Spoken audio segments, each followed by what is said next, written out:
जय हिंद साथियों, मैं आनंद चौहान आप सभी का हार्दिक स्वागत करता हूं आपके अपने इस यूट्यूब चैनल टीचिंग विद आनंद चौहान में। तो कैसे आप सभी, आशा करता हूं आप सभी लोग स्वस्थ होंगे, मस्त होंगे, ज़बरदस्त होंगे और आप लोगों की तैयारी भी दोस्तों बहुत ही अच्छे तरीके से चल रही होगी। तो जैसा कि दोस्तों आप सभी लोग समझ गए हैं कि आज दोस्तों हमारी स्टैटिक जीके की दोस्तों क्लास हो रही है। और आज का इस वीडियो को मैं आपको बताने वाला हूँ कि आज के इस वीडियो में दोस्तों हम प्रश्न नंबर 201 से लेकर 300 तक के प्रश्नों का दोस्तों कंप्लीट दोस्तों सॉल्यूशन करने वाले हैं। पिछली क्लास में आपने देखा था कि हमने स्टैटिक जीके के दोस्तों 101 से लेकर क्वेश्चन नंबर 200 तक के प्रश्नों को हमने कंप्लीट कर लिया था। तो आज हम दोस्तों अपने फिर आप लोगों के लिए दोस्तों 100 क्वेश्चंस और लेकर आए हैं, जो कि आपके लिए दोस्तों स्टैटिक जीके के मोस्ट इंपॉर्टेंट क्वेश्चंस रहने वाले हैं, जो कि इस बार भी दोस्तों आपको दिल्ली पुलिस 2025 में एग्जाम में दोस्तों बहुत ही ज़्यादा हेल्प करने वाले हैं। तो वीडियो को दोस्तों एंड तक देखना, शुरू से लेकर लास्ट तक वीडियो को स्किप बिल्कुल भी मत करना, तभी दोस्तों आपको चीज़ें क्लियर होगी और आपका दोस्तों रिवीजन भी बहुत ही अच्छे तरीके से हो जाएगा। आप सभी जानते हैं कि दिल्ली पुलिस में जो मेन रोल है वो आपका सबसे ज़्यादा जीके एंड जीएस का है। और इसके साथ साथ दोस्तों जीके जीएस की यदि बात करें तो दोस्तों उसमें से जो हमारा इंपॉर्टेंट टॉपिक होता है स्ट्रेटेजी के, जहाँ से दोस्तों आपके सबसे ज़्यादा क्वेश्चन आपके एग्जाम में बनते हैं। तो इस चैप्टर को दोस्तों आप लोगों को बहुत ही अच्छे से तैयार करके जाना एक एक चीज़। तो चलिएगा दोस्तों हम अपने सेशन को स्टार्ट करते हैं। और दो पॉइंट आपसे बताना चाहेंगे कि दोस्तों हमने आपको कल की क्लास की जो हुई थी वो हमारी कंप्यूटर की क्लास हुई थी, जिसमें से दोस्तों वो हमारी कंप्यूटर की अंतिम क्लास थी। तो मैंने दोस्तों कंप्यूटर की आपको बुक कंप्लीट करा दी है। तो आज ये स्टैटिक जीके की हमारी सेकंड लास्ट क्लास है। कल इसकी दोस्तों अंतिम क्लास होगी, जिसमें दोस्तों हम अपनी दिल्ली पुलिस की कंप्लीट बुक का सॉल्यूशन 100% क्लोज कर रहे होंगे। ठीक है, तो आज हम दोस्तों 100 प्रश्न लेकर आए हैं और कल दोस्तों इसकी अंतिम क्लास होगी, जिसमें के बाद दोस्तों ये आपकी दिल्ली पुलिस 2025 की बुक का कंप्लीट सॉल्यूशन हो जाएगा। ठीक है, तो ये सेकंड अंतिम क्लास है हमारी। कल इसकी और आखिरी हमारी लास्ट क्लास होगी, उस क्लास से आप लोग जरूर जुड़िएगा। ठीक है, तो चलिएगा दोस्तों सभी लोग एक बार ना वीडियो को शेयर कर देंगे, क्योंकि दोस्तों अब आपका अंतिम सेशन चल रहा है। तो अंतिम सेशन में आप लोग जानते हैं कि सारी चीज़ें आप लोगों के लिए इंपॉर्टेंट बताई जाती हैं। तो वीडियो को शुरू से लेकर एंड तक देखिएगा। चलिए दोस्तों हम अपने क्वेश्चन को स्टार्ट करते हैं। प्रश्न नंबर दोस्तों 201 आपके सामने आ चुका है आपकी मोबाइल की स्क्रीन पर। 200 तक के तो क्वेश्चन हमने कंप्लीट कर लिए थे। हम अपने 201 से लेकर आज 300 तक के प्रश्नों का सॉल्यूशन करेंगे। ठीक है, क्वेश्चन कह रहा है कि टोक्यो ओलंपिक 2021 में भारत के लिए पहला पदक किसने जीता था। तो दोस्तों वो थी मणिपुर की Mirabai Chanu. Option number A इस विकल्प का, इस क्वेश्चन का दोस्तों विकल्प नंबर ए आपका बिल्कुल सही आंसर होगा, क्योंकि दोस्तों ये भारोत्तोलन से संबंध रखती हैं। और टोक्यो ओलंपिक 2021 में मीराबाई चानू ने महिलाओं की 49 किलोग्राम भारोत्तोलन में रजत पदक जीता, जो भारत के लिए इस ओलंपिक में पहला दोस्तों पदक था। इसी ओलंपिक में दोस्तों उस टाइम दोस्तों नीरज चोपड़ा ने दोस्तों पुरुषों के लिए दोस्तों जेवलिन थ्रो, जिसको कहते हैं भाला फेंक स्पर्धा में दोस्तों इन्होंने गोल्ड मेडल जीता था। उम्मीद करता हूँ ये बात आपको पता होगी। आगे चलते हैं अपने अगले पॉइंट की ओर। अगला पॉइंट है कि उल्लेखनीय है कि रवि कुमार दहिया ने दोस्तों पुरुषों की दोस्तों 57 किलोग्राम फ्री स्टाइल कुश्ती में रजत पदक जीता। और बजरंग पूनिया ने दोस्तों पुरुषों की दोस्तों 65 किलोग्राम फ्री स्टाइल कुश्ती में कांस्य पदक जीता। उसी टाइम लवलीना बोरगोहन ने दोस्तों महिला वेल्टर वेट मुक्केबाजी में कांस्य पदक जीता। और पीबू सिंधी ने महिला एकल बैडमिंटन में कांस्य पदक और पुरुष हॉकी टीम ने कांस्य पदक जीतकर दोस्तों देश का नाम रोशन किया। और आप लोगों को दोस्तों कमेंट बॉक्स में ये बताना है कि कितने वर्ष के अंतराल में दोस्तों ओलंपिक गेम्स आयोजित किए जाते हैं। इसका आंसर आप लोग हमें कमेंट बॉक्स में बताएंगे। ठीक है भाई, चलिएगा क्वेश्चन नंबर 202, इसका आंसर क्या होगा। आईबीए महिला विश्व मुक्केबाजी चैंपियनशिप 2023 की मेजबानी किस देश ने की थी। तो दोस्तों वो की थी भारत ने। किसने की थी, भारत ने। Option number D. आईबीए महिला विश्व मुक्केबाजी चैंपियनशिप 2023 का जो 13वां संस्करण का ये आयोजन हुआ था, ये भारत ने किया था। राजधानी नई दिल्ली में दोस्तों ये संपन्न हुआ था। 4 भारतीय महिला मुक्केबाजी, जिसमें से स्वीटी बूरा, नीतू घगांस, निखत जरीन और लवलीना बोरगोहन ने अलग अलग श्रेणियों में दोस्तों स्वर्ण पदक जीता। नेक्स्ट है कि भारत में रिक्त स्थान में young mains Christian association YMCA ने पहली बार बास्केटबॉल की शुरुआत कहाँ से की थी। तो दोस्तों ये कोलकाता से इसकी दोस्तों शुरुआत हुई थी। यंग मेंस क्रिश्चियन एसोसिएशन की स्थापना जो हुई है वो 6 जून 1844 को लंदन में हुई थी। वॉलीबॉल के खेलों में दोस्तों लिबेरो एक होता है। लिबेरो क्या शब्द है, तो जो दोस्तों लिबेरो शब्द है ये विशेषज्ञ डिफेंसिव खिलाड़ी हैं। ऑप्शन नंबर 20 क्वेश्चन का आंसर होगा। आगे चलते अपने अगले पॉइंट की ओर। अगला पॉइंट है कि वर्ष 1998 में वॉलीबॉल में के गोल में एक नई पोजीशन शुरू की गई जिसे दोस्तों लिबरो कहा जाता है। इतालवी में लिबरो का दोस्तों जो मतलब होता है वो होता है फ्री, फ्री होता है। यह एक विशेष रक्षात्मक खिलाड़ी होता है जो हमेशा पीछे की पंक्ति में दोस्तों रहता है। ध्यातव्य है कि वॉलीबॉल की अंतर्राष्ट्रीय संस्था फेडरेशन इंटरनेशनल डी वॉलीबॉल की स्थापना 1947 में दोस्तों फ्रांस के पेरिस में हुई थी और वर्ष 1964 के दोस्तों टोक्यो ओलंपिक भी दोस्तों इसी में शामिल कर लिया गया। नेक्स्ट है दोस्तों, दो फीफा फुटबॉल विश्व कपों के बीच कितने का अंतराल होता है। तो कितने समय का अंतराल होता है, तो दोस्तों ये होता है आपके 4 वर्षों का। ठीक है, 4 वर्षों का दोस्तों अंतराल होता है। ये हमारा बिल्कुल सही जवाब हो जाएगा। जिस भी भाई ने डी आंसर दिया ना भाई, एकदम सही जवाब दिया है, 4 वर्ष का अंतराल। क्योंकि फीफा फुटबॉल विश्व कप प्रतियोगिता प्रत्येक 4 वर्ष के अंतराल पर दोस्तों आयोजित की जाती है।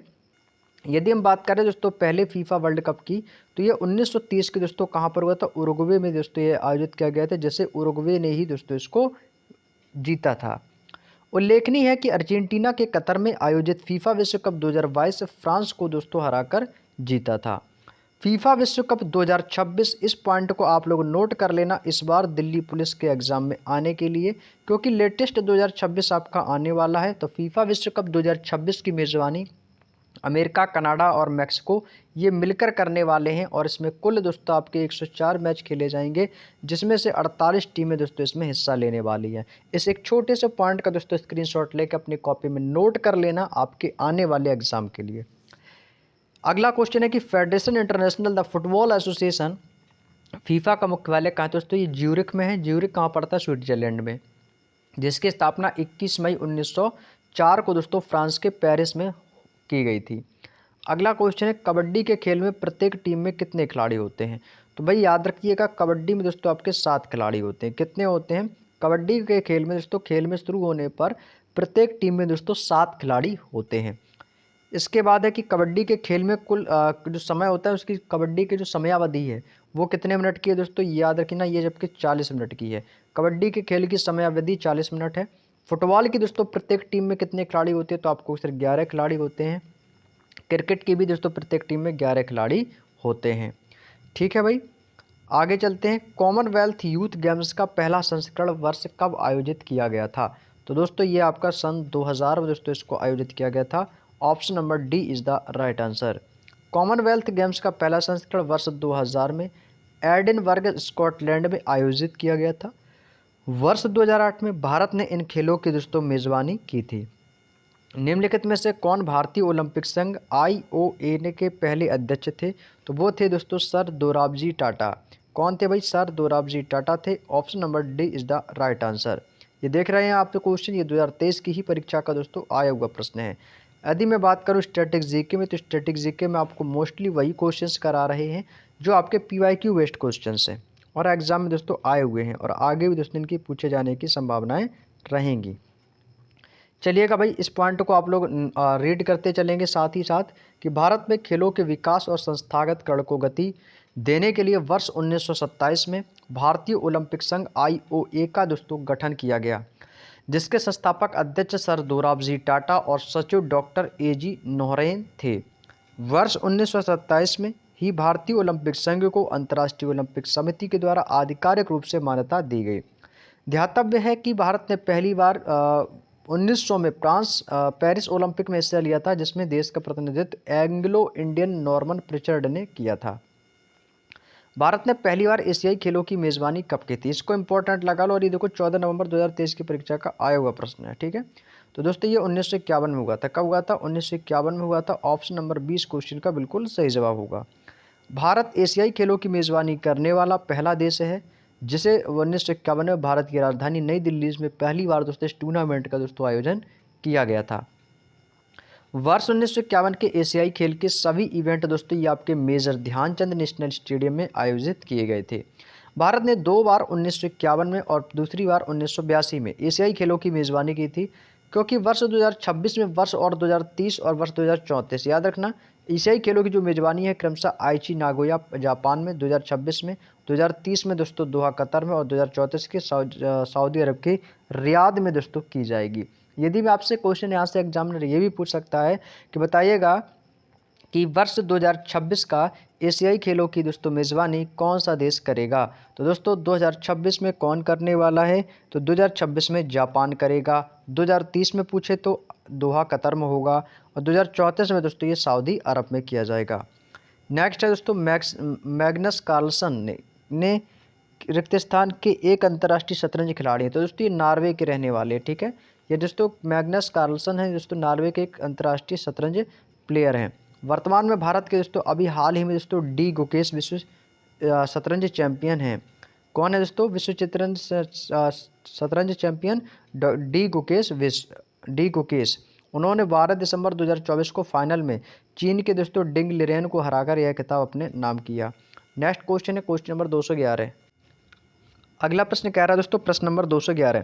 इसमें कहा गया कि निम्नलिखित में से कौन सा राज्य है जो दोस्तों खेलो इंडिया यूथ गेम्स 2023 में पदक तालिका में दोस्तों जो शीर्ष पर रहा है। तो दोस्तों वो रहा है आपका महाराष्ट्र। क्या रहा है दोस्तों? वो आपका दोस्तों महाराष्ट्र रहा है, ठीक है। ये देखो दिल्ली पुलिस के 14 नवंबर 2023 की दोस्तों एक परीक्षा में आया हुआ क्वेश्चन है। आगे चलते दोस्तों अपने अगले पॉइंट की ओर। अगला पॉइंट भैया आपका कहाँ पे गया, ये रहा। इसमें दोस्तों कहा गया कि खेलो इंडिया यूथ गेम्स 2023 की पदक तालिका में महाराष्ट्र ने कितने पदक जीते। तो देखिएगा दोस्तों सबसे ज़्यादा जो जीते हैं आपके महाराष्ट्र ने जीते हैं। तो महाराष्ट्र ने दोस्तों कुल 158 पदक जीते, जिसमें से 57 तो इसने गोल्ड जीती, 48 रजत पदक जीते और 53 कांस्य पदक जीते। और जीतने के बाद दोस्तों ये शीर्ष स्थान पर रहा है। जबकि दोस्तों तमिलनाडु की यदि हम बात करें, ये तो बात होगी महाराष्ट्र की, ठीक है। और तमिलनाडु की बात करें तो तमिलनाडु और हरियाणा ये दोस्तों क्रमशः 98 पदक जीते हैं, जिसमें से 38 स्वर्ण पदक हैं, 21 रजत हैं और 39 कांस्य पदक हैं। और 103 पदक दोस्तों 35 स्वर्ण पदक, 22 रजत पदक, 40 कांस्य जीतकर दोस्तों दूसरे और तीसरे स्थान पर रहे हैं। तो दोस्तों यदि मैं बात करूं दोस्तों पहला स्थान तो पहला रहा है दोस्तों महाराष्ट्र का, और दोस्तों दूसरे नंबर पर रहा है आपका तमिलनाडु और तीसरे नंबर पर दोस्तों आपका रहा है हरियाणा। तो ये दोस्तों आपके टॉप 3 में रहे। अगला है इन खेलों का शुभंकर क्या है। तो इन खेलों का जो शुभंकर है वो दोस्तों वीर मंगई हैं, जो वेलु नचियार जिन्हें वीर मंगई के नाम से जाना जाता है। वे भारत के ब्रिटिश औपनिवेशिक सत्ता के विरुद्ध लड़ने वाली पहली रानी थीं। अगला क्वेश्चन है 212। फुटबॉल खिलाड़ी चुन्नी गोस्वामी जिनका अप्रैल 2020 में दोस्तों निधन हो गया, वे राष्ट्रीय स्तर के भूतपूर्व क्या थे। तो दोस्तों जब बात हो रही फुटबॉल खिलाड़ी तो बात जो राष्ट्रीय स्तर पर भूतपूर्व क्रिकेट खिलाड़ी थे। ऑप्शन नंबर सी इस क्वेश्चन का आंसर बिल्कुल सही जवाब है। चुन्नी गोस्वामी एक भारतीय फुटबॉलर और दोस्तों प्रथम श्रेणी के क्रिकेटर भी थे, क्योंकि भारतीय फुटबॉल के दिग्गज चुन्नी गोस्वामी जिन्हें बैंकॉक में 1962 के एशियाई खेलों में दोस्तों भारत के स्वर्ण पदक दिलाया। विभाग ने उनके 82वें जन्मदिन 15 जनवरी 2020 को एक डाक टिकट जारी किया। 1962 में best striker of Asia award मिला। 1963 में इन्हें अर्जुन पुरस्कार मिल चुका है। 1983 में पद्मश्री पुरस्कार और 2005 में दोस्तों मोहन बागान रत्न से दोस्तों इन्हें सम्मानित किया गया। नेक्स्ट क्वेश्चन है महिला राष्ट्रीय खेल महोत्सव किस वर्ष में शुरू किए गए थे। तो दोस्तों ये 1975 में शुरू किए गए थे। ऑप्शन नंबर इस क्वेश्चन का आंसर होगा। महिला राष्ट्रीय खेल महोत्सव 1975 में शुरू किया गया था। नेक्स्ट है क्वेश्चन नंबर 214। इसमें कह रहा है कि प्रथम पैरा एशियाड की मेज़बानी निम्नलिखित में से किस देश ने की थी। तो दोस्तों वो की थी चाइना ने। किसने की थी? चाइना ने की थी। तो इसलिए हमारा option number C is the right answer. पहला ऐसे ही पैरा खेल चीन के ग्वांजू शहर में 2010 में दोस्तों आयोजित किया गया था। ऑप्शन नंबर सी इस क्वेश्चन का दोस्तों बिल्कुल सही जवाब होगा। आगे चलते अपने अगले पॉइंट की ओर। भारत ने पीपुल्स रिपब्लिक ऑफ चाइना के हांगझोउ में एशियन पैरा गेम्स 2023 में 29 स्वर्ण पदक, 31 रजत और 51 कांस्य पदक सहित कुल 111 पदक जीते। भारत एशियन पैरा गेम्स 2023 में मेज़बान देश चीन है, ईरान है, जापान है, रिपब्लिक ऑफ कोरिया के बाद 5वें स्थान पर रहा है। इसमें चीन ने दोस्तों 214 गोल्ड और कुल 521 पदक जीतकर दोस्तों शीर्ष स्थान पर प्राप्त किया। अगला दोस्तों क्वेश्चन नंबर 215 है।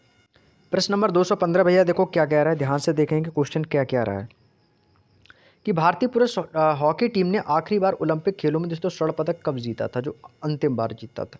तो वो दोस्तों 1980 में जीता था। कब जीता था? 1980 में। कहाँ पर दोस्तों? रूस के मास्को में। ये जो गेम हुआ था ये रूस के मास्को में हुआ था ओलंपिक, क्योंकि जुलाई 1980 को मास्को ओलंपिक में भारतीय हॉकी टीम ने दोस्तों स्वर्ण पदक जीता था। भारतीय हॉकी टीम के फाइनल मैच में स्पेन को दोस्तों 4-3 से हराकर ओलंपिक में दोस्तों इन्होंने स्वर्ण पदक जीता था। भारतीय पुरुष हॉकी टीम ने कुल दोस्तों 8 ओलंपिक स्वर्ण पदक जीते हैं, जिनमें से 6 लगातार 1928 और 1956 तक जीते और अन्य 2 अन्य स्वर्ण पदक टोक्यो 1964 और मॉस्को 1980 में जीते।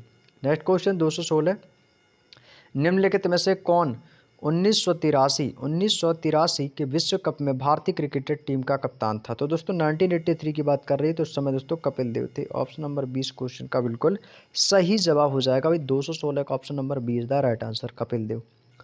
नेक्स्ट है, भारतीय क्रिकेट टीम ने वर्ष 1983 में पहली बार एक दिवसीय क्रिकेट विश्व कप जीता, जिसमें से भारतीय कप्तान कपिल देव थे। भारत ने इसके फाइनल में दोस्तों वेस्ट इंडीज को हरा दिया था। ज्ञात है कि भारत के दूसरे वनडे विश्व कप 2011 में श्रीलंका को हराकर जीता था, जिससे भारतीय कप्तान दोस्तों उस समय महेंद्र सिंह धोनी थे। अगला क्वेश्चन है question number 217, FIH Asia cup पुरुष हॉकी 2022 की मेजबानी किसके द्वारा की गई थी? तो दोस्तों ये इंडोनेशिया के द्वारा की गई थी। तो ऑप्शन नंबर सी इस क्वेश्चन का बिल्कुल सही जवाब हो जाएगा। नेक्स्ट क्वेश्चन है, FIH एशिया कप पुरुष हॉकी 2022 की मेजबानी इंडोनेशिया ने की। ऑप्शन नंबर सी इस क्वेश्चन का आंसर है। आगे चलते भैया अपने अगले पॉइंट पर। ज्ञात है कि बेल्जियम और नीदरलैंड वर्ष 2026 में पुरुष और महिला FIH हॉकी विश्व कप में संयुक्त मेजबानी करेंगे। अगला पॉइंट है दोस्तों क्वेश्चन नंबर 218। क्वेश्चन नंबर दोस्तों 318 क्या कह रहा है कि 3 सेकंड नियम किस खेल में लागू किया जाता है? मतलब 3 सेकंड का नियम है वो दोस्तों याद रखिए आपका बास्केटबॉल में किया जाता है। किस में किया जाता है? ये आपका दोस्तों बास्केटबॉल में किया जाता है। ऑप्शन नंबर डी वाला विकल्प इस क्वेश्चन का आंसर सही है। बास्केटबॉल में समय से संबंधित मुख्यतः 4 नियम हैं, जैसे इस खेल को निष्पक्ष बनाए रखने के लिए बनाए गए हैं। इन नियमों में दोस्तों आपके 24 सेकंड नियम और 8 सेकंड नियम, 5 सेकंड नियम और दोस्तों 3 सेकंड नियम दोस्तों शामिल हैं। अगला क्वेश्चन 219, निम्नलिखित में से कौन सा अंतर्राष्ट्रीय संगठन शतरंज का दोस्तों शासी निकाय है? तो दोस्तों वह आपका फाइड है। ऑप्शन नंबर सी वाला विकल्प इस क्वेश्चन का बिल्कुल सही जवाब हो जाएगा, फाइड। नेक्स्ट है कि फाइड अंतर्राष्ट्रीय संगठन शतरंज का शासी निकाय है जो सभी शतरंज प्रतियोगिताओं का संचालन करता है, जिसकी स्थापना 1924 में पेरिस में की गई, जिसका मुख्यालय दोस्तों लोसाने में है। इसे वर्ष 1999 के अंतर्राष्ट्रीय ओलंपिक समिति के द्वारा वैश्विक खेल संगठन के रूप में मान्यता दी गई थी। नेक्स्ट क्वेश्चन, यूनाइटेड स्टेट्स का राष्ट्रीय खेल कौन सा है? तो दोस्तों वो आपका बेसबॉल है। ऑप्शन नंबर 20 क्वेश्चन का बिल्कुल सही जवाब होगा। अगला पॉइंट दोस्तों आपको दिया गया है। अगला पॉइंट कह रहा है कि टेबल टेनिस ये चीन का दोस्तों राष्ट्रीय खेल है। कहाँ का दोस्तों टेबल टेनिस? चीन का। गोल्फ है ये स्कॉटलैंड का राष्ट्रीय खेल है। क्रिकेट आपका इंग्लैंड का भी है, ऑस्ट्रेलिया का है और दोनों देशों का राष्ट्रीय खेल है। बैडमिंटन जो है ये आपका इंडोनेशिया का राष्ट्रीय खेल है। फुटबॉल है जो दोस्तों आपका फ्रांस, जर्मनी, इटली और इजराइल का दोस्तों ये राष्ट्रीय खेल है। नेक्स्ट है दोस्तों अगला क्वेश्चन है क्वेश्चन नंबर 221। अगला प्रश्न आपके सामने 221 कह रहा है प्रश्न कि राजीव गांधी खेल रत्न पुरस्कार का नाम बदलकर मेजर ध्यानचंद खेल रत्न पुरस्कार कब किया गया? ऑप्शन है 19, 20, 21, 22। तो ये याद रखिएगा दोस्तों ये आपका 2021 में हुआ था। कब हुआ था? ये दोस्तों आपका 2021 में हुआ। तो ऑप्शन नंबर डी इस क्वेश्चन का बिल्कुल सही जवाब हो जाएगा, ठीक है ना। तो याद रखिएगा ये मेजर ध्यानचंद खेल रत्न पुरस्कार कब दिया गया? 1921 में। और इसमें दोस्तों कितने रुपए की राशि प्रदान की जाती है? तो दोस्तों याद रखें ये आपका 25 लाख की दोस्तों इसमें राशि भी दोस्तों प्रदान की जाती है, ठीक है, 25 लाख की। क्लियर है? आगे चलते हैं अपने अगले पॉइंट की ओर। ये रहा प्रश्न, वर्ष 2021 में राजीव गांधी खेल रत्न पुरस्कार के नाम परिवर्तन कर मेजर ध्यानचंद खेल रत्न पुरस्कार कर दिया गया। इस पुरस्कार ने अंतर्गत 25 लाख की राशि दोस्तों प्रदान की जाती है। नेक्स्ट क्वेश्चन है, प्रत्येक कबड्डी मैच की देख रेख के लिए कितने अधिकारी होते हैं? तो दोस्तों इसका जवाब है आपका 6 अधिकारी होते हैं। Option number A. नेक्स्ट है, प्रत्येक कबड्डी मैच की देखरेख के लिए 6 अधिकारी होते हैं। भारत का पारंपरिक खेल जो है वो कबड्डी दुनिया का सबसे पुराना खेल है और जिसका इतिहास दोस्तों लगभग भी दोस्तों 4000 वर्ष पुराना है। बर्लिन ओलंपिक 1936 में कबड्डी को प्रदर्शित खेल के रूप में दोस्तों शामिल किया गया था। नेक्स्ट है दोस्तों क्वेश्चन नंबर 223। प्रश्न नंबर 223 से कह रहा है कि 3000 मीटर स्टीपल चेज रेस में कुल कितने जंप होते हैं? तो दोस्तों इसमें आपके टोटल 35 जंप होते हैं। तो ऑप्शन नंबर डी वाला विकल्प इस क्वेश्चन का सही जवाब है। 3000 मीटर स्टीपलेस रेस में कुल 35 जंप, जिसमें 28 स्थिर बांधा और 7 दोस्तों वाटर जंप होते हैं। यह प्रतियोगिता दोस्तों पुरुष और दोस्तों महिलाएं दोनों के लिए हैं। अगला है बिरसा मुंडा हॉकी स्टेडियम कहाँ पर स्थित है। तो दोस्तों बिरसा जो है ये आपका मुंडा जो है ये आपका उड़ीसा से रिलेटेड है। तो ऑप्शन नंबर सी वाला विकल्प इसका बिल्कुल सही जवाब है कि बिरसा मुंडा हॉकी स्टेडियम आपका उड़ीसा में स्थित है।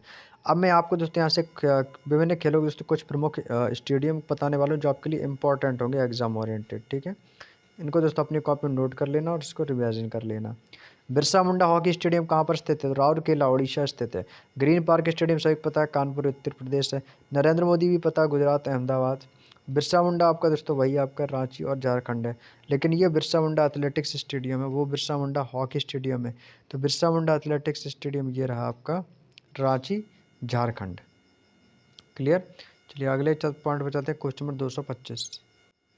अगला प्रश्न है प्रश्न नंबर 225। भारतीय वॉलीबॉल संघ की स्थापना किस वर्ष में की गई थी।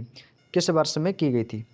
तो आंसर करेंगे दोस्तों, तो इसका आंसर है दोस्तों 1951 में की गई थी। तो ऑप्शन नंबर डी वाला विकल्प इस क्वेश्चन का बिल्कुल सही जवाब हो जाएगा। ठीक है ना, 1951। अब यहाँ पे पॉइंट है कि भारतीय वॉलीबॉल संघ का गठन वर्ष दोस्तों जो है आपका 1951 में हुआ था, जिसकी पहली बैठक लुधियाना पंजाब में दोस्तों इसकी आयोजित की गई थी। आगे चलते अपने अगले पॉइंट की ओर। अगला पॉइंट है कि वॉलीबॉल की पहली चैंपियनशिप वर्ष 2036 में लाहौर अब जो कि पाकिस्तान के आयोजित की गई थी। अगला है ISL इंडियन सुपर लीग का पहला संस्करण निम्नलिखित में से किस वर्ष आयोजित किया गया था। तो ये दोस्तों आपका 2014 में दोस्तों आयोजित किया गया था। तो ऑप्शन नंबर डी वाला विकल्प इस क्वेश्चन का बिल्कुल सही जवाब है। अगला क्वेश्चन है इंडियन सुपर लीग ISL की शुरुआत 12 अक्टूबर 2014 को हुई थी। इसे अक्टूबर 2019 में फीफा और AFC स्टेट फुटबॉल परिसंघ द्वारा भारत की शीर्ष स्तरीय घरेलू टीम के रूप में दोस्तों मान्यता प्रदान की गई थी। आगे चलते हैं, अगला क्वेश्चन है क्वेश्चन नंबर 227। क्वेश्चन कह रहा है क्वेश्चन नंबर 227। किसी भी अंतर्राष्ट्रीय फुटबॉल मैच में अतिरिक्त समय के लिए कुल विनिमय समय जो अवधि है, जो रेगुलेशन टाइम होता है, वो कितने मिनट की होती है। तो याद रखिएगा जो फुटबॉल मैच होती है आपका 120 मिनट होती है। तो इसकी जो समयावधि है वो कितनी है प्यारे दोस्त, आपको सर ये आपका 120 मिनट है। ठीक है भाई, चीज़ें याद हो रही हैं, चीज़ें क्लियर हो रही हैं, बस केवल चीज़ों को सुनते चलना है। ठीक है, अंतर्राष्ट्रीय फुटबॉल मैच की जो निर्धारित समय है वो दोस्तों 90 मिनट का होता है। हालांकि अगर मैच दोस्तों बराबरी पर रहता है तो अतिरिक्त समय के तौर पर इसमें 30 मिनट और खेले जाते हैं। इस तरह से दोस्तों कुल मैच की जो समय दी है वो 120 मिनट हो जाती है। वैसे तो ये 90 खेला जाता है, लेकिन जब बराबरी पर आ जाते हैं तो 30 मिनट और ये बढ़ा दिया जाता है। पेरिस 2024 के ओलंपिक में महिला फुटबॉल में दोस्तों स्वर्ण पदक और अमेरिका की महिला राष्ट्रीय टीम ने USWNT को मिला था। नेक्स्ट है 228। नई दिल्ली में राष्ट्रमंडल खेल किस वर्ष में दोस्तों आयोजित किए गए थे। दोस्तों ये 2010 में आयोजित किए गए थे। ऑप्शन नंबर डी इस क्वेश्चन का दोस्तों बिल्कुल सही जवाब होगा। नेक्स्ट है राष्ट्रमंडल खेल एक अंतर्राष्ट्रीय बहु खेल प्रतियोगिता है जिसका राष्ट्रमंडल देशों के खिलाड़ी शामिल होते हैं। पहली बार इसका आयोजन दोस्तों 1930 में कनाडा के ओंटारियो प्रांत के हैमिल्टन में हुआ था। वर्ष 2022 के राष्ट्रमंडल खेलों की मेज़बानी इंग्लैंड के दोस्तों बर्मिंघम शहर ने की थी। और वर्ष 2026 में राष्ट्रमंडल खेलों का 23वां संस्करण 23 जुलाई से 2 अगस्त 2026 तक स्कॉटलैंड में आयोजित किया जाएगा। नेक्स्ट है भारत में हर साल राष्ट्रीय खेल दिवस कब मनाया जाता है। तो भाई ये तो बिना ऑप्शन के आंसर कर सकते हो। तो कब मनाया जाता है, तो आपको सर 29 अगस्त को मेजर ध्यानचंद की याद में। तो गया हो जाएगा 29 अगस्त। ठीक है, यही इस क्वेश्चन का आंसर होगा। बाकी इसके ये रहे भाई आपके ऑप्शन 29 अगस्त। ठीक है, ये इस क्वेश्चन का आंसर है। यहाँ पर कुछ आपके दिवस हैं जो कि आपके लिए मोस्ट इम्पॉर्टेंट दिवस हैं, इनको तो याद करना ही करना है। जैसे आपसे पूछ सकता है कि अंतर्राष्ट्रीय ओलंपिक दिवस, तो ये 23 जून को। अंतर्राष्ट्रीय शतरंज दिवस 20 जुलाई को। विश्व बैडमिंटन दिवस 5 जुलाई को। और विश्व फुटबॉल दिवस आपका 25 मई को। क्लियर है ना। चलिए आगे चलते अपने अगले पॉइंट पर, क्वेश्चन नंबर 230। राष्ट्रमंडल खेलों के 2018 संस्करण की मेज़बानी किसने की थी। तो इसका जो आंसर है वो है दोस्तों आपका ऑस्ट्रेलिया ने की थी। ऑप्शन नंबर ए वाला विकल्प इस क्वेश्चन का बिल्कुल सही जवाब होगा, ऑस्ट्रेलिया। ऑस्ट्रेलिया ने दोस्तों 5 बार, यानी कि दोस्तों पहला 1938 में, दूसरा 1962, तीसरा 1982, चौथा 2006 वर्ष 2018 के राष्ट्रमंडल खेलों की मेज़बानी की थी। 2022 के राष्ट्रमंडल खेल आधिकारिक तौर पर राष्ट्रमंडल खेलों के रूप में जाना जाता है। बर्मिंघम इंग्लैंड में दोस्तों आयोजित किया गया। राष्ट्रमंडल खेलों का दोस्तों 23वां संस्करण 2026 में स्कॉटलैंड में आयोजित किया जाएगा। नेक्स्ट क्वेश्चन है क्वेश्चन नंबर 231। क्रिकेट खिलाड़ी सिमरन हेटमायर कहाँ के हैं। तो दोस्तों सिमरन हेटमायर दोस्तों ये आपके वेस्ट इंडीज़ के हैं। तो ऑप्शन नंबर डी वाला विकल्प इस क्वेश्चन का बिल्कुल सही जवाब है। अब यहाँ पे दोस्तों मैं ऑस्ट्रेलिया और उसके प्रसिद्ध खिलाड़ियों के बारे में बताऊँ। जैसे ऑस्ट्रेलिया की बात करूँ तो कैमरून ग्रीन है, शेन वॉर्न है, इसका 2022 में निधन हो गया था। मैथ्यू हेडन, स्टीव वॉ हैं, ये ऑस्ट्रेलिया के प्लेयर हो गए भाई, ठीक है। बात करते हैं न्यूजीलैंड की, तो न्यूजीलैंड का दोस्तों Martin Guptill, Tom Latham, Kane Williamson है। दक्षिण अफ्रीका आपका जैक्स कॉलिस और हासिम अमला, ये दक्षिण अफ्रीका का है ना भाई, हासिम अमला। और वेस्ट इंडीज कॉर्टिन वॉल्स और ब्रायन लारा, ठीक है। आगे चलते हैं, अगला क्वेश्चन, क्वेश्चन नंबर 232। अगला प्रश्न आपसे क्या कह रहा है कि निम्नलिखित में से कौन है एक पैरा एथलीट है, मतलब कौन जो है निम्नलिखित में से एक पैरा एथलीट है। दीपा कर्माकर, दीपा मलिक, द्युति चंद या पूजा ढांडा। तो दोस्तों वो हैं दीपा मलिक है, तो ऑप्शन नंबर 20 क्वेश्चन का होगा। दीपा कर्माकर जो है दोस्तों ये जिम्नास्टिक है, क्या है दोस्तों, जिम्नास्टिक प्लेयर है, जिम्नास्टिक, ठीक है। दीपा मलिक ओलंपिक खेलों में दोस्तों पदक जीतने वाली भारत की दोस्तों ये पहली महिला है। दीपा ने दोस्तों वर्ष 2016 में रियो पैरालंपिक खेलों में महिलाओं के शॉट पुट में F53 इवेंट में दोस्तों रजत पदक जीता था। आगे चलते हुए अपने अगले पॉइंट की ओर। अगला क्वेश्चन है क्वेश्चन नंबर 223। निम्नलिखित में से कौन राजीव गांधी खेल रत्न पुरस्कार पाने वाले पहले व्यक्ति हैं। तो दो हैं दोस्तों, वो हैं आपके दोस्तों विश्वनाथन आनंद हैं। ऑप्शन नंबर सी वाला विकल्प इस क्वेश्चन को दोस्तों बिल्कुल सही जवाब हो जाएगा। अगला क्वेश्चन 200, अगला पॉइंट है राजीव गांधी खेल रत्न पुरस्कार भारत में खेलों के लिए दिया जाता है और खेलों में दोस्तों दिए जाने वाला एक सर्वोच्च सम्मान है जिसकी शुरुआत दोस्तों 1991 से 92 में की गई थी। वर्तमान में इस पुरस्कार का जो नाम है वो है दोस्तों मेजर ध्यानचंद खेल रत्न पुरस्कार और इन्हीं के बाद में 29 अगस्त को दोस्तों खेल दिवस मनाया जाता है। इस पुरस्कार के दोस्तों जो विजेता है उसको दोस्तों 25 लाख रुपए की राशि और एक पदक दोस्तों उसमें दिया जाता है।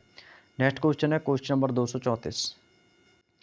प्रश्न नंबर दोस्तों 234 कह रहा है कि खाशाबा दादा साहिब जादव किस ओलंपिक में भारत के लिए व्यक्तिगत ओलंपिक पदक जीतने वाले दोस्तों भारतीय बने। तो दोस्तों वो थे आपके हेलसिंकी ओलंपिक में 1952 में। कब की बात है दोस्तों, ये 1952 के हेलसिंकी ओलंपिक गेम्स में। Option number B is the right answer. Khashaba Dada Saheb Jadav, जिनको हम दोस्तों केडी जादव कहते हैं, नाम तो सुना ही आपने केडी जादव, ने 1952 के हेलसिंकी ओलंपिक में दोस्तों भारत के लिए कुश्ती में दोस्तों इन्होंने क्या जीता था, कांस्य पदक जीता इन्होंने। और केडी जादव को दोस्तों वर्ष 2022 में दोस्तों मरणोपरांत इन्हें अर्जुन पुरस्कार से भी दोस्तों इन्हें सम्मानित किया गया, ठीक है। आगे चलते हैं कि बैडमिंटन पीवी सिंधु ने निम्नलिखित में से किन वर्षों में दोस्तों ओलंपिक पदक जीता था। ऑप तो इसका जो आंसर है वो है आपका 2016 से 2020 में जीता था, 2016 से दोस्तों 2020। Option number A. बैडमिंटन खिलाड़ी पीवी सिंधु ने रियो ओलंपिक वर्ष 2016 में दोस्तों रजत पदक और टोक्यो ओलंपिक वर्ष 2020 में दोस्तों कांस्य पदक जीता। पीवी सिंधु को दोस्तों प्राप्त पुरस्कार एवं सम्मान की बात करें तो इन्हें दोस्तों वर्ष 2013 में दोस्तों अर्जुन पुरस्कार दोस्तों इन्हें मिला और पद्म श्री पुरस्कार दोस्तों इन्हें 2015 में मिला और मेजर ध्यानचंद खेल रत्न पुरस्कार 2016 में और पद्म भूषण पुरस्कार इन्हें 2020 में प्राप्त हुआ। नेक्स्ट हमारा 2036 क्वेश्चन नंबर 236, ये क्वेश्चन नंबर 236 है। ओलंपिक में स्विमिंग पूल का आवश्यक मानक आकार क्या होता है, मतलब जो स्विमिंग पूल का दोस्तों जो आकार होता है वो कितना होता है। तो दोस्तों ये 50/25 का होता है, कितने का होता है, 50/25। तो ऑप्शन नंबर ए वाला विकल्प इसका आंसर होगा। ओलंपिक में दोस्तों जो स्विमिंग पूल है उसका जो मानक आकार 50 मीटर लंबा और 25 मीटर चौड़ा होता है। फीना के नियमानुसार तैराकी में दोस्तों विश्व चैंपियनशिप के लिए 8 लेन और ओलंपिक के लिए दोस्तों 10 लेन की आवश्यकता होती है। नेक्स्ट है तैराकी में जो सबसे ज़्यादा ओलंपिक पदक हैं वो अमेरिकी तैराक थे माइकल फेल्प्स। माइकल फेल्प्स ये दोस्तों तैराक में माहिर हैं, ये अमेरिका के रहने वाले हैं दोस्तों। इनके पास दोस्तों सबसे ज़्यादा ओलंपिक पदक हैं। दीपा कर्माकर ने जिम्नास्टिक, क्योंकि भाई ये आपकी दीपा कर्माकर जो है एक जिम्नास्टिक प्लेयर है, इन्होंने मेजर ध्यानचंद खेल रत्न पुरस्कार कब जीता था, तो 2016 में जीता था। Option number B. क्वेश्चन आता है कि दीपा कर्माकर का संबंध किससे है, तो जिम्नास्टिक से है। दीपा कर्माकर ओलंपिक में भाग लेने वाली पहली भारतीय जिम्नास्टिक खिलाड़ी हैं। दीपा कर्माकर के पुरस्कार की बात करें तो मेजर ध्यानचंद खेल रत्न पुरस्कार 2016 में मिला, अर्जुन पुरस्कार 2015 और पद्म श्री पुरस्कार 2017 में दोस्तों इन्हें प्राप्त हुआ। 2 ओलंपिक पदक जीतने वाली पहली भारतीय महिला कौन बनी है, जिन्होंने दोस्तों 2 ओलंपिक पदक जीते, तो दोस्तों वो है मैरी कॉम, कर्ण मल्लेश्वरी, पीवी सिंधु, साइना नेहवाल। तो वो है दोस्तों कौन, पीवी सिंधु हो जाएगी, ठीक है। तो ऑप्शन नंबर सी वाला विकल्प बिल्कुल सही है। पीवी सिंधु जो है दोस्तों ये 2 ओलंपिक पदक जीतने वाली पहली भारतीय महिला हैं, जिन्होंने दोस्तों रियो 2016 में रजत और टोक्यो 2020 में कांस्य पदक जीता। इसके अलावा भी उन्होंने 2019 में भी विश्व चैंपियनशिप का भी खिताब हासिल किया था। नेक्स्ट है, अगस्त 2020 में निम्नलिखित में से किस खिलाड़ी को राजीव गांधी खेल रत्न पुरस्कार दोस्तों से सम्मानित किया गया था? तो दोस्तों वो कौन है? मनिक बत्रा है। ऑप्शन नंबर सी इस क्वेश्चन का बिल्कुल सही जवाब है। नेक्स्ट है, मनिक बत्रा को दोस्तों वर्ष 2020 में राजीव गांधी खेल रत्न पुरस्कार, जो कि अब हम मेजर ध्यानचंद खेल रत्न पुरस्कार से सम्मानित किया गया था। मेनका बत्रा भारतीय टेबल टेनिस खिलाड़ी हैं और क्रिकेटर विराट कोहली को दोस्तों वर्ष 2018 में राजीव गांधी खेल रत्न पुरस्कार, जिसे अब मेजर ध्यानचंद खेल रत्न पुरस्कार, इन्हें दोस्तों मिला था। आगे चलते अपने अगले पॉइंट की ओर। अगला है कि दीपा मलिक को वर्ष 2019 में राजीव गांधी खेल रत्न पुरस्कार से सम्मानित किया गया था और वह पैरा ओलंपिक में पदक जीतने वाली पहली भारतीय महिला है। नेक्स्ट क्वेश्चन है 240, खो खो। खो खो में दोस्तों आपके 9 प्लेयर होते हैं। कितने प्लेयर होते हैं? 9 होते हैं। जिसमें मैदान की माप कितनी होनी चाहिए? तो 27/16 होनी चाहिए। ऑप्शन नंबर ए बिल्कुल सही आंसर है। खो खो के मैदान में आयताकार होते हैं, जिनकी लंबाई 27 मीटर, चौड़ाई 16 मीटर होती है और खो खो टीम में दोस्तों 12 खिलाड़ी होते हैं, परंतु मैदान पर 9 ही खिलाड़ी खेलते हैं। तो इसलिए दोस्तों हमारा जो आप कहोगे सर आप अभी आप बता रहे थे 9 खिलाड़ी, इसमें बता रहे 12, तो भाई टीम में 12 होते हैं, लेकिन परंतु मैदान में जो खेलते हैं वो केवल 9 ही खिलाड़ी खेलते हैं। तो याद रखिएगा, तो खो खो में दोस्तों कितने खिलाड़ी होते हैं? तो आप 9 खिलाड़ी बताना। अगर आपने 12 कर दिया तो गलत हो जाएगा, लेकिन आपके 9 खिलाड़ी होते हैं। ठीक है। निम्नलिखित में से कौन सा खेल पुरस्कार 4 वर्षों तक लगातार उत्कृष्ट प्रदर्शन के लिए दोस्तों दिया जाता है? तो दोस्तों वो है आपका और अर्जुन पुरस्कार। भाई जो उत्कृष्ट प्रदर्शन दिखाएगा उसे तो मिलेगा, तो उससे कौन सा मिलेगा? अर्जुन। और अर्जुन पुरस्कार इस क्वेश्चन। द्रोणाचार्य दोस्तों खेलों में कोचों को दिया जाता है। कैसे दिया जाता है? जो खेल होते हैं उनमें दोस्तों कोचों को दिया जाता है। नेक्स्ट है, अर्जुन पुरस्कार युवा कार्यक्रम और खेल मंत्रालय के द्वारा दोस्तों किया गया और इसे 1961 में दोस्तों शुरू किया गया था। वर्ष 1985 में शुरू किए गए द्रोणाचार्य पुरस्कार खेल और खेल उत्कृष्ट कोचों को प्रदान किया जाता है।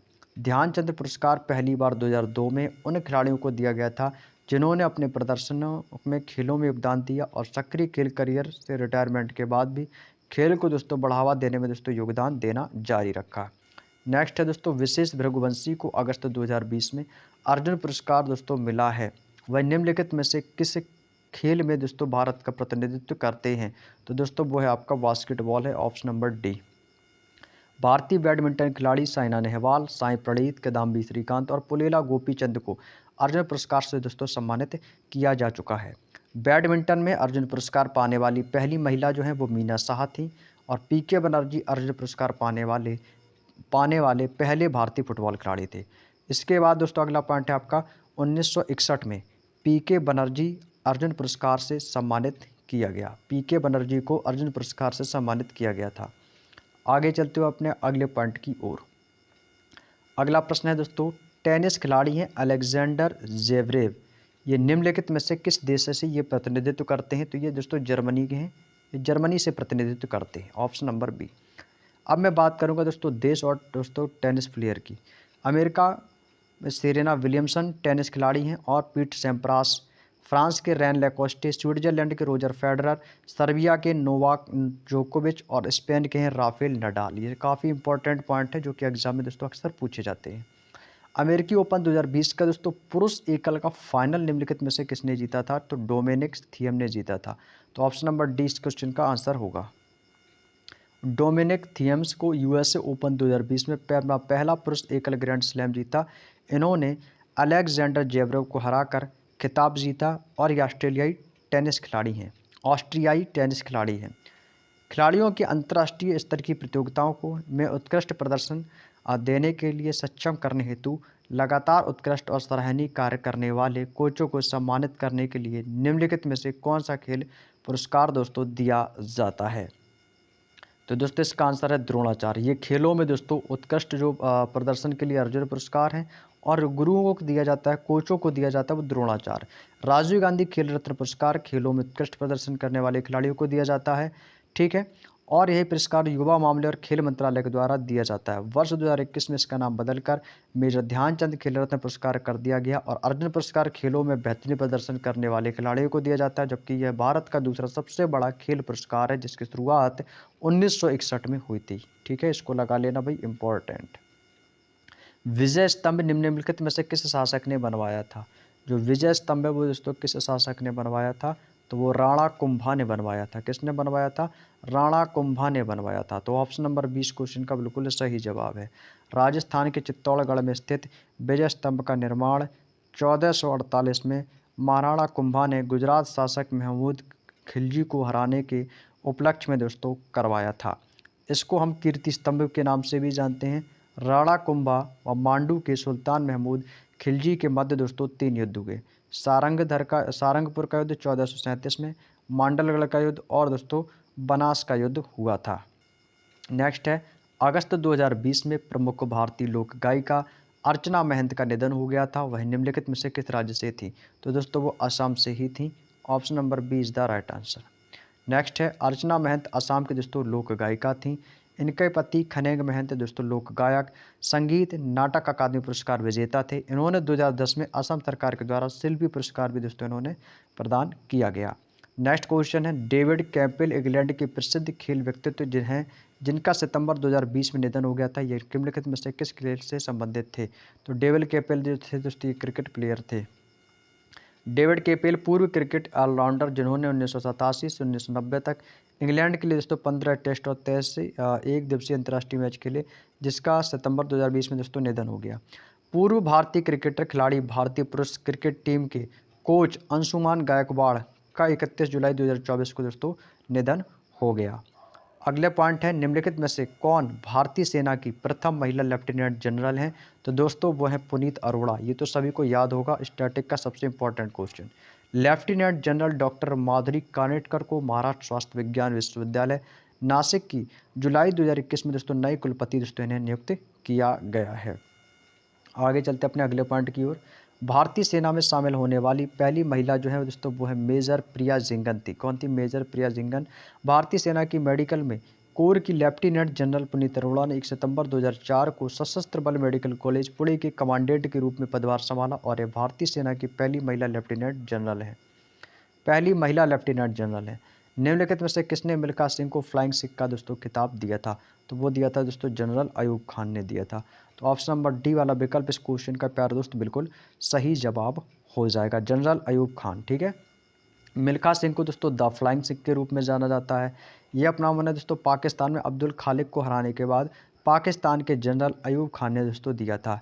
इसके अलावा मेजर ध्यानचंद को हॉकी का जादूगर और द मैजिशियन के नाम से भी जाना जाता है। सचिन तेंदुलकर को जैसे मास्टर ब्लास्टर के नाम से जाना जाता है। निम्नलिखित में से किसे दोस्तों Seemant Gandhi Khan Abdul Gaffar Khan. Option number B is the right answer. Next है, लाल कुर्ती आंदोलन भारत के पश्चिमोत्तर सीमांत प्रांत में खान अब्दुल गफ्फार खान द्वारा भारतीय राष्ट्रीय कांग्रेस के समर्थन में खुदाई खिदमतगार दोस्तों आंदोलन चलाया गया। नेक्स्ट है, भारतीय सेना के इतिहास में फील्ड मार्शल का सर्वोच्च पद धारण करने का श्रेय निम्नलिखित में से किसे जाता है? तो दोस्तों वो है के.एम. करियप्पा। के.एम. करियप्पा है। Option number C is the right answer. Field marshal K M. Cariappa ने 15 जनवरी 1986 को भारतीय सेना का दूसरा फील्ड मार्शल बनाया गया। इसमें पहले सैम मॉनिकशॉ और 1 जनवरी 1973 में भारत का पहला फील्ड मार्शल बनाया गया था। आगे चलते अपने अगले पॉइंट की ओर। अगला पॉइंट है, क्वेश्चन ही है कि प्रसिद्ध नृत्य व्यक्तित्व राजश्री भागचंद्र को निम्न में से किस अन्य नाम से जाना जाता है? तो इन्हें दोस्तों निगंथऊ चिंगथांग खोम्बा के नाम से जाना जाता है।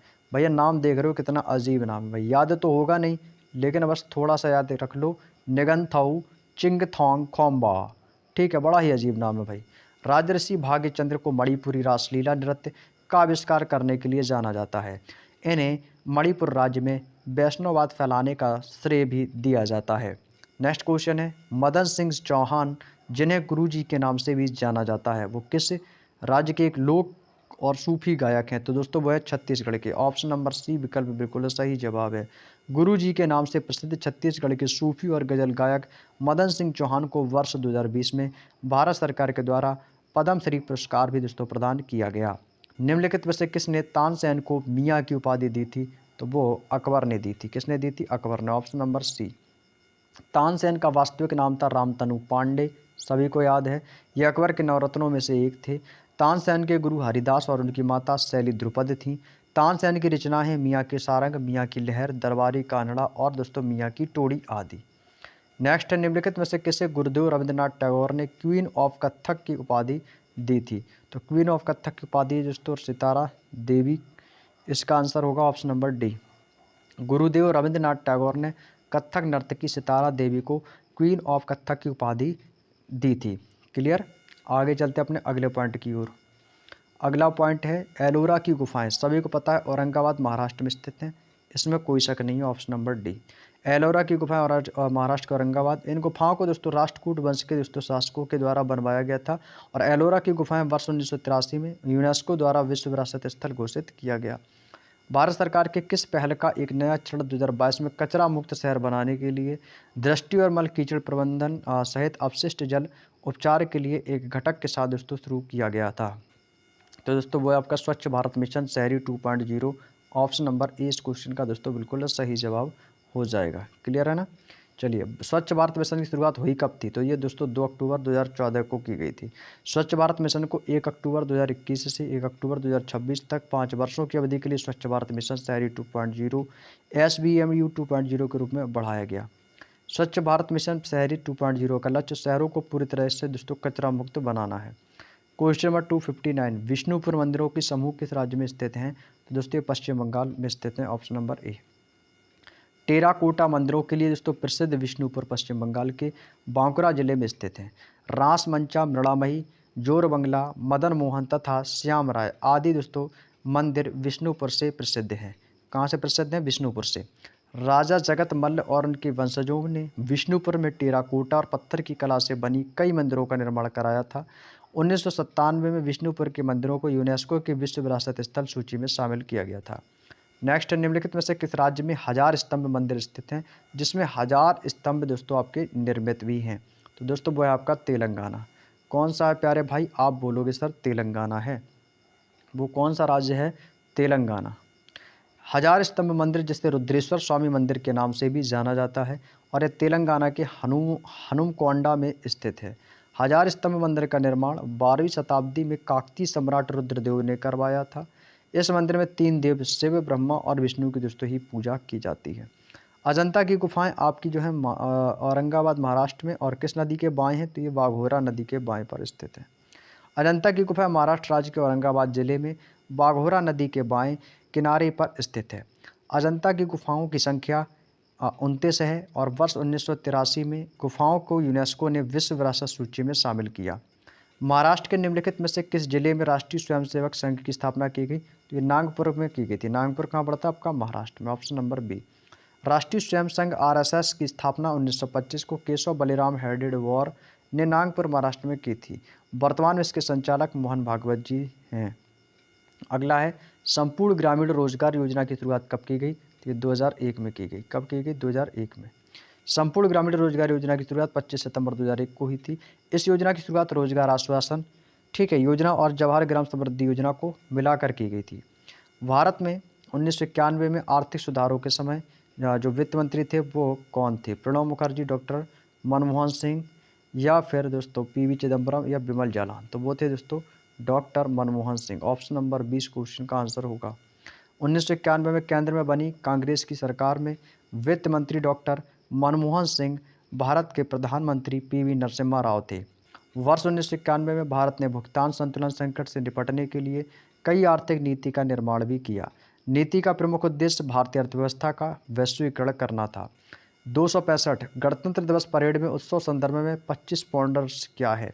तो 25 पॉइंटर्स का मतलब है कि भारतीय सेना की 7 तोपों की सलामी। Option number C. Gantantra Diwas parade पर नई दिल्ली के कर्तव्य पथ पर आयोजित की जाती है। गणतंत्र दिवस परेड पर सलामी राष्ट्रपति के द्वारा ली जाती है और रक्षा मंत्रालय का रक्षा अनुभाग गणतंत्र दिवस पर सभी कार्यक्रमों के संचालन हेतु जिम्मेदार होता है। किस फसल को हम गोल्डन फाइबर के नाम से भी जानते हैं? तो वो है दोस्तों आपका जूट। क्या है? जूट है। ऑप्शन नंबर ए, इसको हम गोल्डन फाइबर के नाम से भी जानते हैं। जूट पौधे से उत्पादित एक प्राकृतिक रेशा है। जूट उत्पादन के भारत का सबसे अग्रणी राज्य पश्चिम बंगाल है। विश्व में जूट के सबसे बड़े उत्पादक देश भारत, बांग्लादेश और चीन है। महरौली का लौह स्तंभ का निर्माण किस राजवंश के शासक के द्वारा करवाया था? गुप्त। ऑप्शन नंबर डी वाला विकल्प इस क्वेश्चन का बिल्कुल सही जवाब होगा। Option number D is the right answer. Mehrauli लौह स्तंभ का निर्माण गुप्त वंश के राष्ट्रीय राजा गुप्त वंश के राजा चंद्रगुप्त द्वितीय ने करवाया था। यह लौह स्तंभ 7.2 मीटर ऊंचा है और इसे दोस्तों कीर्ति स्तंभ के नाम से भी जाना जाता है। आगे चलते अपने अगले पॉइंट की ओर। अगला है कि गुप्त वंश की स्थापना किसने की थी? तो ये देखो क्वेश्चन बहुत पूछा जाता है कि गुप्त वंश की स्थापना किसने की। तो गुप्त वंश की जो स्थापना की थी ये स्त्रीगुप्त ने की थी। किसने की थी? स्त्रीगुप्त ने। गुप्त वंश का प्रतापी शासक था वो चंद्रगुप्त द्वितीय था। ठीक है। यात्रियों की कुल संख्या की दृष्टि से वर्ष 2022 में भारत का सबसे बड़ा हवाई अड्डा कौन सा था? तो मैं डायरेक्टली आंसर बता देता हूँ, इंदिरा गांधी अंतर्राष्ट्रीय हवाई अड्डा आपका दिल्ली था। ठीक है। ऑप्शन नंबर इस क्वेश्चन का आंसर है। भारत में दोस्तों आपके कितने अंतर्राष्ट्रीय हवाई अड्डे हैं? तो आपको सर 34 अंतर्राष्ट्रीय हवाई अड्डे हैं। भारत का सबसे व्यस्त अंतरिक्ष हवाई अड्डा है वो आपका इंदिरा गांधी अंतर्राष्ट्रीय हवाई अड्डा, जो कि आपका दिल्ली में है। सऊदी अरब का दोस्तों एक है किंग फैद अंतर्राष्ट्रीय हवाई अड्डा, जो कि विश्व का सबसे बड़ा हवाई अड्डा है। निम्नलिखित में से कौन सा संगठन अंतर्राष्ट्रीय व्यापार को दोस्तों नियंत्रित करता है? तो दोस्तों वो आपका WTO विश्व व्यापार संगठन है। Option number D is the right answer. विश्व व्यापार संगठन की स्थापना 1 जनवरी 1995 को पूर्ववर्ती संस्था गेट के स्थान पर की गई थी, जिसका मुख्यालय जिनेवा दोस्तों स्विट्जरलैंड में है। मंदिरों में वास्तुकला निम्नलिखित में से किस तरह शैली में शिखर को दोस्तों देउल कहा जाता है? तो वह है दोस्तों आपका Orissa. Option number D. Orissa का मंदिर वास्तुकला शैली में 3 प्रमुख शैली का निर्माण होता है: रेखा देउल, पीढ़ी देउल और खाकरा देउल। उड़ीसा में मंडप को जगमोहन कहते हैं। उड़ीसा के मंदिरों की भूमि योजना वर्गाकार होती है। भारत में मंदिर निर्माण की 3 प्रमुख शैली हैं, जैसे आपकी नागर शैली है, द्राविड़ शैली है और वेसर शैली है। ठीक है। और जो नागर शैली है ये आपका अयोध्या का जो राम मंदिर बना हुआ है, क्या दोस्तों, अयोध्या का जो दोस्तों राम मंदिर बना हुआ है नागर शैली में बना है। किस शैली में बना है? अयोध्या का राम मंदिर नागर शैली में। अमरावती स्तूप निम्नलिखित में से किस राज्य में स्थित है? तो दोस्तों वो आपका आंध्र प्रदेश में। अमरावती कहाँ पर है? आंध्र प्रदेश में। ठीक है। आंध्र प्रदेश में स्थित अमरावती स्तूप का निर्माण अशोक के शासनकाल में हुआ था। मध्य प्रदेश में सांची का बौद्ध स्तूप है। गिरनार अभिलेख गुजरात में। भारत का सबसे ऊंचा बौद्ध स्तूप केसरिया बौद्ध स्तूप बिहार में स्थित है। ठीक है। तो राष्ट्रीय युवा दिवस आपका निम्नलिखित में से किस व्यक्तित्व की जन्म तिथि पर मनाया जाता है? तो वो आपका स्वामी विवेकानंद की जन्म तिथि पर। ऑप्शन नंबर डी इस क्वेश्चन का आंसर होगा। स्वामी विवेकानंद का जो वास्तविक नाम है वो दोस्तों नरेंद्र नाथ था। स्वामी विवेकानंद ने वर्ष 1897 में रामकृष्ण मिशन की दोस्तों स्थापना की थी। स्वामी विवेकानंद ने सितंबर 1893 को शिकागो में आयोजित धर्म संसद में भारत का प्रतिनिधित्व किया। इनका प्रसिद्ध नारा था कि उठो जागो और तब तक मत रुको जब तक लक्ष्य प्राप्त ना हो जाए। ठीक है ना। ये इन्होंने दोस्तों एक बहुत अच्छी बात कही थी। अगला क्वेश्चन है 273। मधु मंसूरी हसमुख राज्य के एक गायक, गीतकार और कार्यकर्ता हैं। ये किस राज्य के हैं? तो दोस्तों ये आपके झारखंड राज्य से बिलोंग करते हैं। Option number B.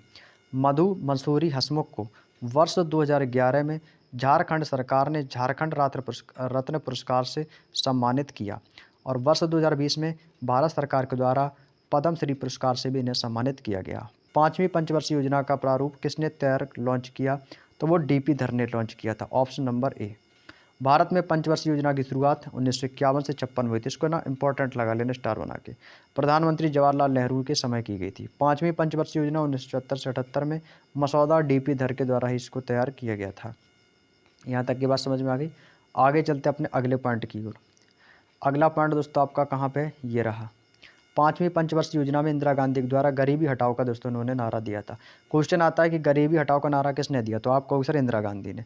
निम्नलिखित में से किसने 1875 में अलीगढ़ मुस्लिम विश्वविद्यालय की स्थापना की? तो वो दोस्तों सर सैयद अहमद खान ने की थी। ऑप्शन नंबर सी इस क्वेश्चन का बिल्कुल सही जवाब है।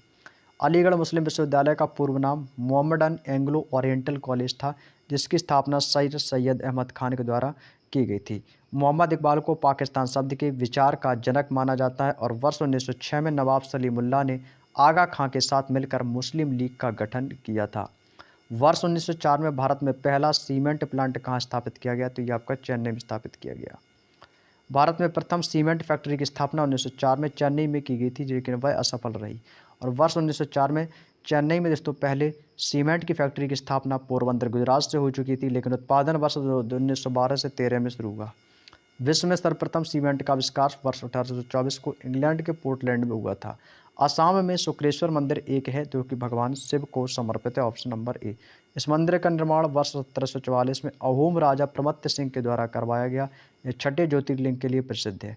राम मंदिर अयोध्या और कृष्ण जन्मभूमि मंदिर मथुरा और रंगनाथ स्वामी मंदिर तमिलनाडु, जो कि तिरुचिरापल्ली में स्थित है। अगला है यूनेस्को की विश्व धरोहर स्थल की सूची में शामिल महाबोधि मंदिर दोस्तों आपका कहाँ पर स्थित है। जो महाबोधि मंदिर है ये आपका दोस्तों कहाँ पर स्थित है, तो ये आपका दोस्तों बोध गया बिहार में स्थित है। कहाँ पर है भाई, बोध गया बिहार में दोस्तों ये आपका स्थित है। ठीक है, ऑप्शन नंबर ए वाला विकल्प है। महाबोधि मंदिर वर्ष 2002 में यूनेस्को की विश्व विरासत स्थल में की सूची में शामिल किया गया था। बोध गया को बुद्ध के ज्ञान की प्राप्ति स्थल माना जाता है और किसी नगर में गौतम बुद्ध की दोस्तों मृत्यु हुई थी। भारत के प्रधानमंत्री दिसंबर 2022 में मेट्रो चरण फर्स्ट को दोस्तों राष्ट्र को समर्पित किया, जो कि आपका नागपुर से संबंधित है। ऑप्शन नंबर 20 क्वेश्चन का आंसर होगा। प्रधानमंत्री नरेंद्र मोदी ने दिसंबर 2022 को 8,650 करोड़ रुपए से अधिक की लागत से बने नागपुर मेट्रो चरण फर्स्ट की दोस्तों राष्ट्र को समर्पित किया और इसके साथ ही नागपुर मेट्रो चरण 2 का भी शिलान्यास किया था। भारत में मेट्रो रेल की शुरुआत सर्वप्रथम 24 अक्टूबर 1984 को कोलकाता में हुई थी। प्रधानमंत्री रोजगार योजना पीएमआरवाई किस वर्ष आरंभ की गई थी, तो 1993 में आरंभ की गई थी, ऑप्शन नंबर बी। प्रधानमंत्री रोजगार योजना पीएमआरवाई की शुरुआत 2 अक्टूबर 1993 को शुरू की गई। इसमें शिक्षित बेरोजगार युवाओं को रोजगार प्रदान करने के लिए सूक्ष्म उद्यम स्थापित किए गए। संयुक्त राज्य अमेरिका में रामकृष्ण मिशन की सबसे पुरानी शाखा जो स्थित है वो आपके न्यूयॉर्क में स्थित है, option number B is the right answer. Ramakrishna Mission की स्थापना 1897 में लोग कोलकाता के पास बेलूर के स्वामी विवेकानंद के द्वारा की गई थी। 1898 को रामकृष्ण मिशन की जो सबसे पुरानी शाखा वेदांत सोसाइटी की स्थापना अमेरिका के न्यूयॉर्क शहर में ही की गई थी। श्री हनुमान व्यायाम प्रसारक मंडल कहाँ स्थित है, तो ये आपके दोस्तों अमरावती में स्थित है। ऑप्शन नंबर ए इस क्वेश्चन का बिल्कुल सही जवाब हो जाएगा। क्लियर है ना, 282। अगला पॉइंट है श्री हनुमान व्यायाम प्रसारक मंडल की स्थापना 1914 को अमरावती महाराष्ट्र में अनंत कृष्ण वैद्य और अंबादास कृष्ण वैद्य ने की थी। इस संस्थान को बॉम्बे पब्लिक ट्रस्ट अधिनियम 1950 और सोसाइटी पंजीकरण अधिनियम 1860 के तहत पंजीकृत किया गया है। नेशन फर्स्ट ऑलवेज फर्स्ट स्वतंत्रता दिवस 2022 की थीम क्या थी, तो ये आपका 75 बता, ऑप्शन नंबर ए। 2022 के स्वतंत्रता दिवस की थीम राष्ट्रीय प्रथम सदैव प्रथम की थी और स्वतंत्र दिवस के अवसर पर प्रधानमंत्री लाल किले पर झंडा फहराते हैं। और स्वतंत्रता दिवस 2024 की जो थीम थी वो थी विकसित भारत 2047। HCO और टिस्को औद्योगिक संयंत्र किस उद्योग में दोस्तों आपके संबंधित हैं, तो ये आपका लौह एवं इस्पात में दोस्तों आपका संबंधित है। किसमें है, लौह एवं इस्पात में, तो ऑप्शन नंबर बी वाला विकल्प आपका बिल्कुल सही जवाब है। IISCO इंडियन आयरन एवं स्टील कंपनी की स्थापना 1918 में बर्नपुर वर्धमान जिला पश्चिम बंगाल में की गई थी। TISCO Tata iron and steel company की स्थापना जमशेदजी टाटा ने 1907 को जमशेदपुर झारखंड में की थी। टिस्को भारत का पहला इस्पात निर्माण संयंत्र है। महाराष्ट्र का चैत्य हॉल का क्या उदाहरण है, तो दोस्तों आपका आंसर हो जाएगा गुफा वास्तुकला है। आगे चलते हैं। अजंता की गुफा यूनेस्को की विश्व हेरिटेज धरोहर स्थल में शामिल है। चैत्य हॉल का उपयोग पूजा एवं धार्मिक अनुष्ठान के लिए किया जाता है। अजंता की गुफाएं महाराष्ट्र के औरंगाबाद जिले में दोस्तों स्थित है। निम्नलिखित में से कौन सा किला दोस्तों आपका जो है वो गोवा में स्थित है।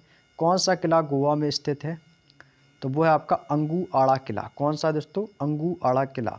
16वीं शताब्दी में गोवा पुर्तगाली भारत की राजधानी भी रही है और अंगुआड़ा किले का निर्माण 1609 ईस्वी से 1612 तक पुर्तगालियों ने किया था। अंगुआड़ा किला आपका गोवा में स्थित है। जयपुर किला जयपुर राजस्थान में, चंद्रगिरी किला आंध्र प्रदेश में, वेकल का किला केरल में। अगला है पंडित भीमसेन जोशी किससे जुड़े हुए हैं, तो ये आपके दोस्तों आ गए कुछ प्रमुख घराने। तो ये आपके दोस्तों किराना घराना से संबंधित है। किससे, किराना घराना से। पंडित भीमसेन जोशी भारतीय शास्त्रीय संगीत के किराना घराना से संबंधित हैं। पंडित भीमसेन जोशी को 2009 में भारत सरकार के द्वारा भारत रत्न से भी सम्मानित किया गया। संगीतकार भजन सोपारी किस घराने के एक संतूर वादक थे, तो दोस्तों वो सूफियान का घराने के थे, ऑप्शन नंबर ए। संतूर वादक और पद्मश्री पुरस्कार से सम्मानित भजन सुपारी का 2022 में दोस्तों निधन हो गया। वह भारतीय शास्त्रीय संगीत के सूफियाना घराने से ताल्लुक़ रखते थे। सफल शिकार क्रियाकलाप का जश्न मनाने के लिए सिद्धि धमाल निम्नलिखित में से किस राज्य के नृत्य के रूप में किया जाता है? वो है आपका गुजरात, ऑप्शन नंबर सी। सिद्धि धमाल का एक ऐसा नृत्य रूप है जो गुजरात के राज्य शिकार के प्रति सिद्धियों के जुनून को दर्शाता है। प्राचीन काल में इस मशहूर नृत्य के नाम से भी इसे जाना जाता है और यह नृत्य एक सफल शिकार अभियान से लौटने के बाद सिद्धियों के द्वारा किया जाता था। यह नृत्य विशेष रूप से गुजरात के सिद्धियों की आध्यात्मिक प्रथाओं को संदर्भित करता है। नेक्स्ट क्वेश्चन है, दिए गए स्मारकों में से कौन सा स्मारक कर्नाटक में स्थित नहीं है? कौन सा है जो कर्नाटक में स्थित नहीं है? तो वो है आपका पलक्कड़ किला, क्योंकि यह पलक्कड़ किला दोस्तों आपका ये केरल में स्थित है। होयसलेश्वर, ये आपके सभी इंपॉर्टेंट हैं, ऐसा इनमें से कोई बचा नहीं दोस्तों जो आपके एग्जाम में ना आए हो, सब इंपॉर्टेंट है। होयसलेश्वर आपका कर्नाटक, पलक्कड़ किला केरल, कित्तूर किला कर्नाटक और गोल गुम्बज बीजापुर कर्नाटक। ये तो सभी को याद होगा भैया, गोल गुम्बज। राष्ट्रीय जलमार्ग 10 नेशनल हाईवे 10 किस राज्य से स्थित है? तो आपका महाराष्ट्र हो जाएगा, option number B is the right answer. राष्ट्रीय जलमार्ग, जलमार्गों का विवरण और राज्य। राष्ट्रीय जलमार्ग फर्स्ट आपका गंगा, भागीरथी, हुगली नदी, प्रणाली, हल्दिया, प्रयागराज से उत्तर प्रदेश, बिहार, झारखंड तथा पश्चिम बंगाल तक बहती है। राष्ट्रीय जलमार्ग 2 आपका ब्रह्मपुत्री नदी आसाम से, और राष्ट्रीय जलमार्ग 3 पश्चिमी तट नहर कोट्टापुरम, कोल्लम, चंपाकारा और उद्योग मंडल नहर है, ये आपके केरल राज्य से। और राष्ट्रीय जलमार्ग 10 आपके अम्बा नदी महाराष्ट्र से। अगला क्वेश्चन दोस्तों, क्वेश्चन नंबर 292, प्रधानमंत्री गरीब कल्याण योजना PMGKY किस वर्ष में दोस्तों शुरू की गई थी? तो ये दोस्तों आपके 2016 में की गई थी। कब की गई थी? 2016 में आपका की गई थी। तो इसका आंसर क्या होगा हमारा? Option number C is the right answer. ठीक है, आगे चलते हैं। प्रधानमंत्री गरीब कल्याण योजना PMGKY 17 दिसंबर 2016 को की गई थी। इस योजना का उद्देश्य निःशुल्क 5 किलो खाद्यान्न प्रदान करना था। प्रधानमंत्री आवास योजना शहरी PMAYU भारत सरकार के द्वारा किस वर्ष शुरू की गई थी? 2015 में की गई थी, ऑप्शन नंबर ए। प्रधानमंत्री आवास योजना शहरी की शुरुआत 25 जून 2015 को की गई थी, 2015 को की गई थी। इस योजना का उद्देश्य पात्र शहरी गरीबों को पक्का मकान उपलब्ध कराना है। प्रधानमंत्री जनधन योजना का दोस्तों जो नारा है वो क्या है? वो है कि मेरा खाता मेरा अधिकार है, सॉरी मेरा खाता मेरा विधाता, मेरा खाता भाग्य विधाता। कहाँ पर है? ऑप्शन नंबर सी पे। ये इस क्वेश्चन का दोस्तों फाइनली राइट आंसर होगा कि मेरा खाता भाग्य विधाता। प्रधानमंत्री जनधन योजना की शुरुआत 28 अगस्त 2014 को की गई थी, जिसका नारा मेरा खाता भाग्य विधाता है। इस योजना का उद्देश्य वित्तीय समावेशन के लक्ष्य को दोस्तों प्राप्त करना है। इसके अंतर्गत वित्त वर्ष में 2024 से 25 के दौरान 3 करोड़ से अधिक जनधन खाते खोलने का भी टारगेट रखा गया है। एलोरा की गुफाओं में कितने मंदिर और मठ हैं? तो जिसका आंसर है आपका 34 मठ हैं। कितने हैं भाई? 34 मठ हैं, ऑप्शन नंबर बी। एलोरा गुफा महाराष्ट्र की सह्याद्री पर्वतमाला से स्थित है। यह 34 गुफाओं का एक समूह है जिसमें आपके 17 ब्राह्मण, 12 बौद्ध और 5 जैन धर्म से संबंधित हैं। इन गुफाओं को वर्ष 1983 में यूनेस्को के द्वारा विरासत स्थल घोषित किया गया। क्लियर। भारतीय रिजर्व बैंक RBI की स्थापना तो ये 1935 में हुई थी, 1 अप्रैल 1935 को, जिसका मुख्यालय मुंबई में है भाई। ऑप्शन नंबर सी विकल्प एकदम सही है। RBI की स्थापना भारतीय रिजर्व बैंक अधिनियम 1934 के अनुसार 1 अप्रैल 1935 को हुई थी। प्रारंभ में इसका केंद्रीय कार्यालय कोलकाता में स्थापित किया गया था, जिसे 1937 में स्थायी रूप से मुंबई से स्थानांतरित कर दिया गया था। वर्ष 1949 में इसका राष्ट्रीयकरण भी कर दिया गया। अगला क्वेश्चन है, नागेवाजा जूडो में इस्तेमाल की जाने वाली एक तकनीक है। पकड़े रखने, होल्डिंग, दम घुटना यानी कि चोकिंग। बाकी के 2 ऑप्शन हैं आपके, जकड़ना और दूर हटाना। तो इसका आंसर दोस्तों थ्रोइंग, थ्रोइंग का मतलब होता है दूर हटाना। तो ऑप्शन नंबर डी वाला विकल्प आपका सही है। जूडो में नागेवाजा फेंकने की तकनीक एक जापानी शब्द है जिसका अर्थ है कि एक ऐसी तकनीक जिसके प्रतिद्वंदी को असंतुलित करना या उठाना या उससे जमीन पर फेंकना शामिल है। जाचीवाजा खड़े होकर की जाने वाली तकनीकी खड़ी होकर की जाती है, जिसे तेवाजा हाथ की तकनीकी, आसीवाजा पैर टांग की तकनीकी और कोसीवाजा की तकनीकी के दस्ते से विभाजित किया गया है। अगला क्वेश्चन है 298, घूम मठ भारत के किस राज्य में स्थित है? घूम मठ दोस्तों ये आपके पश्चिम बंगाल में स्थित है। कहाँ पर है दोस्तों? ये आपका पश्चिम बंगाल में स्थित है। ऑप्शन नंबर सी वाला विकल्प इस क्वेश्चन का आंसर होगा। घूम मठ है दोस्तों ये आपके पश्चिम बंगाल में स्थित है। और इसी प्रकार से गोम्पा मठ हिमाचल प्रदेश है, बेलकुप्पे मठ कर्नाटक में है, तवांग मठ आपका अरुणाचल प्रदेश में है, घूम मठ पश्चिम बंगाल में है। कोणार्क का सूर्य मंदिर जो है दोस्तों ये आपके किस नदी के तट पर स्थित है? दोस्तों बंगाल की खाड़ी के तट पर स्थित है। कोणार्क का सूर्य मंदिर बंगाल की खाड़ी के तट पर स्थित है। क्वेश्चन नंबर 299, कोणार्का का जो सूर्य मंदिर है भगवान सूर्य को पूर्वी उड़ीसा के पवित्र शहर पुरी के पास ही बंगाल तट पर स्थित है, जिसका निर्माण राजा नरसिंह देव प्रथम के द्वारा 13वीं शताब्दी 1238 से 1264 में किया गया था। इसे 1984 में यूनेस्को द्वारा विश्व धरोहर स्थल में भी शामिल किया गया था। आज का दोस्तों हमारा अंतिम और लास्ट क्वेश्चन है, इसके बाद अपनी क्लास को ओवर करते हैं। तो लगभग दोस्तों हमने 1 घंटे की क्लास में लगभग 100 प्रश्नों को दोस्तों मैंने एनालिसिस आपको करा दिया है। वैश्वीकरण के संदर्भ में ट्रिपल पी का पूर्ण रूप क्या है? ट्रिपल पी का पूर्ण रूप क्या है दोस्तों? वो है आपका परचेजिंग पावर पैरिटी। क्या है दोस्तों? परचेजिंग पावर पैरिटी इस क्वेश्चन का आंसर होगा। Option number D, purchasing power parity इसका आंसर होगा। वैश्वीकरण के संदर्भ में ट्रिपल पी का पूर्ण रूप परचेजिंग पावर पैरिटी होता है। यह अंतर्राष्ट्रीय विनिमय का एक सिद्धांत है, जिसका अर्थ है कि किन्हीं दो देशों के बीच वस्तु या सेवा की कीमत में मौजूद अंतर से लिया जाता है, जिसके आधार पर किसी देश की अर्थव्यवस्था के आकार का पता लगाया जा सकता है तथा मुद्रा विनिमय के द्वारा भी इसको तय किया जाता है। क्लियर? चलिएगा। तो दोस्तों ये थे हमारे आज के 300 तक के प्रश्न, जो कि दोस्तों हमने आप लोगों से डिस्कस कर लिए हैं। तो आज की जो क्लास है दोस्तों हम वो यहीं तक रखना चाहेंगे। लगभग 1 घंटे की क्लास काफ़ी रही, और 1 घंटे की क्लास में आप लोगों ने जो समय दिया इसके लिए आपका बहुत बहुत धन्यवाद। आपने दोस्तों इस वीडियो में दोस्तों चीज़ों को देखा, चीज़ों को सुना और समझा, तो आप लोगों को दोस्तों कुछ ना कुछ तो चीज़ें आपको इस क्लास में ज़रूर याद हुई होंगी। ठीक है? तो चलिएगा दोस्तों, आज की सेकंड लास्ट क्लास को हम यहीं तक रखते हैं, और कल जो है दोस्तों इसकी अंतिम क्लास होगी इस पूरी बुक की। और कल से भाई हमारी दोस्तों ये बुक पूरी तरीके से कंप्लीट हो जाएगी, पेज बाय पेज। ठीक है? तो कल इसकी और दोस्तों हमारी अंतिम क्लास आएगी, और ये अगली जो क्लास होगी दोस्तों जिसमें हम प्रश्न नंबर 301 से लेकर अंतिम तक के प्रश्नों को कंप्लीट कराएंगे। मतलब कल ये बुक ही कंप्लीट आपकी हो जाएगी। ठीक है भाई? और इसके बाद आपका कंप्यूटर तो कंप्लीट हो गया है, कल आपकी जीके कंप्लीट हो जाएगी, और इसके बाद परसों से आपकी नरसों 2-3 दिन में आपकी मैथ कंप्लीट हो जाएगी। फिर इसके बाद बचेगा रीजनिंग। तो रीजनिंग में एक एक दिन में एक एक चैप्टर को लपेटते चलेंगे भाई। ठीक है ना? तो चलिएगा दोस्तों, और आज का सेशन आप लोगों को कैसा लगा तो प्लीज़ एक बार हमें कमेंट करके बताइएगा। वीडियो अच्छा लगे तो मेरी वीडियो को लाइक कर देना। चैनल पर नए हो तो भाई चैनल को सब्सक्राइब भी कर लेना, क्योंकि अब आपके लिए एसएससी जीडी की क्लासें हम लेकर आने वाले हैं। तो ज़्यादा से ज़्यादा लोगों की मुझे ज़रूरत है, ज़्यादा से ज़्यादा आप लोगों के प्यार और सपोर्ट की आवश्यकता है। तो प्लीज़ ज़्यादा से ज़्यादा सपोर्ट करेंगे, वीडियो को लाइक करेंगे, शेयर करेंगे, चैनल को सब्सक्राइब करेंगे।